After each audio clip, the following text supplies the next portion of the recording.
রমাদান, খবরদার কেউ একা একা ইফতারি করবেন না। একা ইফতারি করেন নাকি আপনারা? একসাথে। আল্লাহর হাবিব সাল্লাল্লাহু আলাইহি ওয়াসাল্লাম বললেন, কেউ যদি কাউকে ইফতারি খাওয়ায়, যিনি খাওয়ালো উনি রোজা রেখে যেই সওয়াব, খাওয়ানোর কারণে ওই সওয়াব।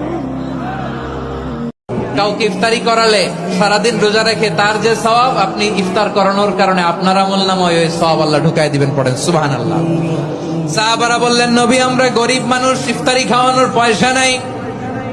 আল্লাহর হাবিব বললেন, ওয়ালাউ বিমাজকাতি লাবান, এক ঢোক দুধ, ওয়ালাউ বিতামরা, একটাও খেজুর, ওয়ালাউ বিশারবাতি মা, এক ঢোক পানি খাইয়েও যদি কারো রোজা ভাঙাও, তারপরে ওই সওয়াব তোমার আমলনামায় দিবে কে?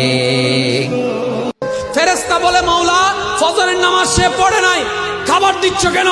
রব বলে, বান্দাটা তো আমার। আরে জন্মদাত্রী মা যদি হাজার ভুল করার পরও সন্তানে ওই রাতের বেলা দরজাটা খুলে দেয়, বাবার চোখে যেন না পড়ে, আঘাত যেন স্বীকার করতে না হয় শুধু পেটে রাখার কারণে। ওই ফেরেশতা, আমি তো আমার বান্দাকে নিজের কুদরতি হুকুম দিয়ে, হাত দিয়ে সৃষ্টি করেছি, মায়া করে সৃষ্টি করেছি। আমি রব চাই না আমার কোন বান্দা জাহান্নামে যাক, আমি চাই আমার